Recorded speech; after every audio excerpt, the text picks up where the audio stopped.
Our next panel discussion is called the Small Business Toolbox, Technology Tools for Building Your Business. And so what we're doing as part of this panel is bringing together a mix of technology companies and small businesses to highlight productivity tools and technologies that are really to show how you can leverage these tools to build and grow your business. Our moderator today is Mark Evans of Mark Evans Consulting. Mark is the principal with Mark Evans Consulting, which is kind of a straight connection there, which helps startups, entrepreneurs, and small businesses tell better stories, also known as marketing. Mark's expertise includes messaging, brand positioning, and content marketing. Before starting his own business, Mark was an award-winning reporter with the National Post, Globe and Mail, and Bloomberg News. He also co-founded 3 different startups. Please join me in welcoming Mark Evans. Thank you. So I think we're going to have a really good panel today. We've got people from a number of different verticals, people with great expertise in terms of developing tools and using tools. Thank you all for coming. I'm sure you're going to deliver some terrific insight to the audience here. Why don't we just start with a little bit of the formalities. Tell me who you are, what you do, and how you're relevant to this audience of small business owners. Hi, I'm just making sure it's on. I'm Jill Schulenberg. I'm the country manager for GoDaddy in Canada. GoDaddy launched in Canada about 18 months ago, and I joined the team about 10 months ago. We help small businesses, in particular super small businesses, meaning 1 to 5, be successful in going online and selling online. Great. Hello, everyone. My name is Dave Borelli. I'm the country manager for Salesforce Canada. For those of you who don't know Salesforce, we are a CRM or customer relationship management company. We're based in Silicon Valley, but we've got about 600 employees here in Toronto and about 1,000 across Canada. CRM, if you need a little more of a definition, we typically help you find new leads, win new customers, keep and maintain those customers, and then grow the wallet share. So it's all about find, win, keep, and grow. My role at Salesforce, I run our commercial business. So we're segmented into 2 major segments. One is our enterprise business, which handles the largest companies in Canada. My business unit is commercial, and how that's relevant here is we have teams that we're separated into 4 subsegments, and we have teams dedicated to what we call emerging small business. So companies that are between 1 and 20 employees, and SMBs that we consider companies between 20 and 100 employees. So of the 8,000 or 10,000 customers that we have in my portfolio at Salesforce, probably 60 to 70% fall within emerging small or small medium business. So happy to be here. Hi, I'm Fiona Lake Waslander. I'm the general manager of Vicinity. Vicinity is a new division of Rogers. We're actually a small business loyalty platform. So if any of you run coffee shops, salons, retail, automotive, any service that has repeat business, we are a tool for that.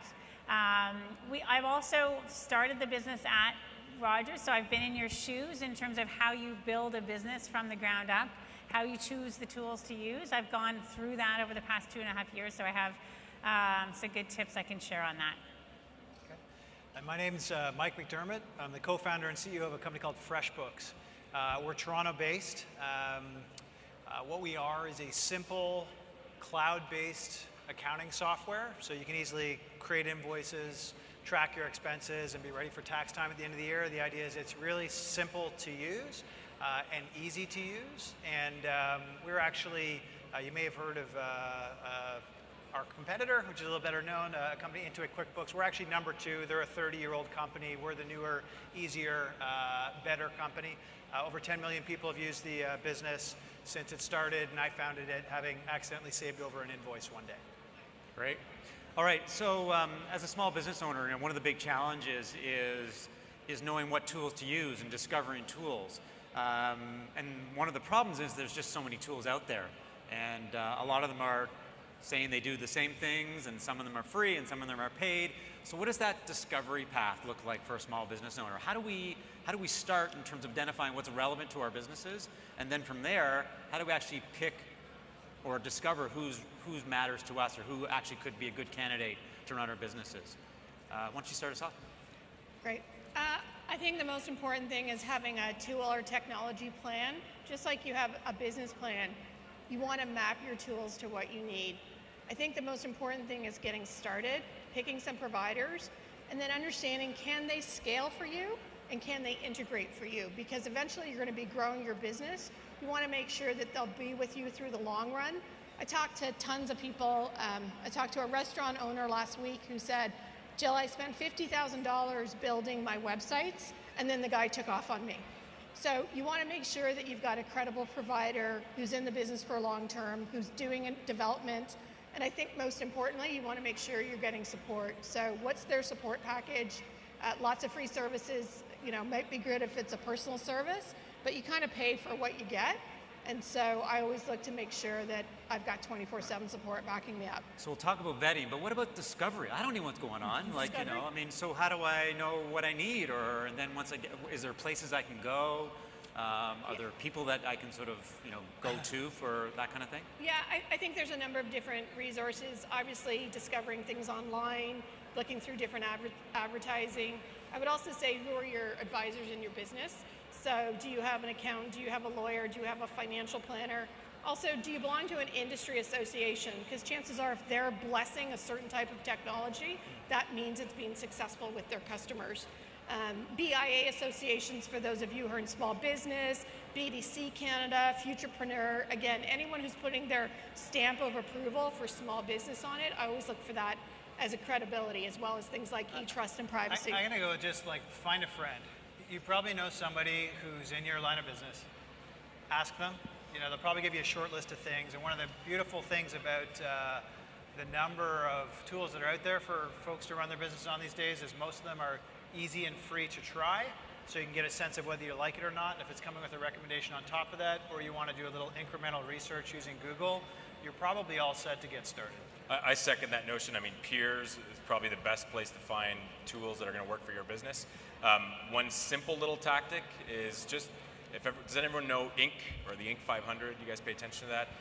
If you don't, follow Inc. on Twitter, and every single day they're posting, here are the 5 best apps for X, and here are the 5 best apps for Y. I think that's part of the problem, though. Like, it's so exhausting. There's too many. If you actually start looking for these things, what you'll find is there's almost like an infinite number of them. It's the Amazon river of information. It's helpful right? to go to, like any good recommendation, through a trusted source, like a friend, and maybe it's a professional, helps limit that list and can save you time. That'd be my 2 cents. And I was going to say too is, don't try to bite off more than you can handle, because there's so many, when you start a business, there's so many different things you need to be focusing on.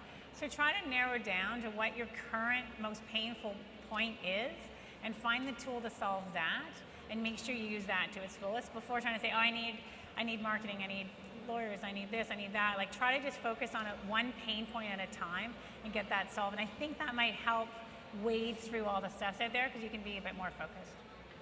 And the one thing to also is, your stack, what we call a stack in terms of your digital tools, doesn't have to be that big. For small business owners, you can have 5 or 10 tools, your go-to tools that you can use, and a couple of resources to find tools. One is Toolbird, Toolbird, and the other one is called Startup Yar, startup and then YAR.com.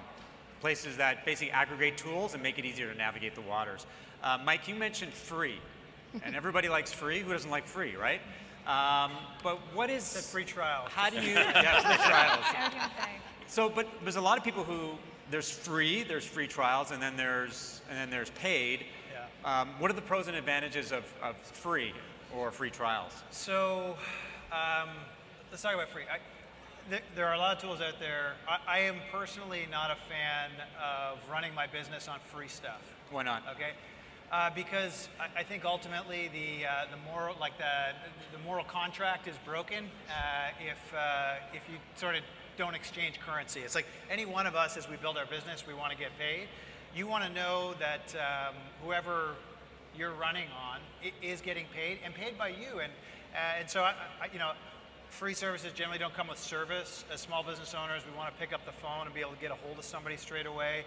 I'll also say the products themselves, in my experience, because nobody's paying for them, generally don't end up mapping against the needs very well of the end customer, because it's a very different scenario as a product manager to say, are you going to pay for this or not? And when you decide to build something versus a free person saying, would you like that? Yes, I would, or I wouldn't. So I think there's a whole bunch of things in there, but I just think credibility, having that contract, and I think a level of professionalism, right? You want to ensure that business is there for you, like you're there for your clients, right?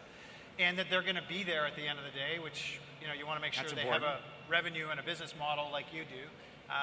so you can feel confident in service being the last thing. Yeah. Whenever a customer challenges us with free versus paid, what I typically say is, would you rather pay for a flight or go on a free flight? And you have to ask yourself, what's the benefits of being on a free flight? How are they paying for maintenance? So the other thing I'd say is that typically with free tools, it's going to be a very siloed, one-dimensional point solution. And the challenge with that is that it might solve a need immediately, but as a business grows, you're going to run into a scenario where you're going to have 10 or 15 or 20 different technologies in your stack. And what we always hear from our smaller businesses that are in hypergrowth, when they get to the point where they're 10, 20, $30 million in revenue, and they have to evaluate new tools, they tell us, man, I wish we would have just standardized on a platform from the get-go, because now that we're growing, we're in hypergrowth, we don't have the time to do change management and migrate everybody over to new solutions. So that's the other challenge that pops up. The other thing I was going to point out with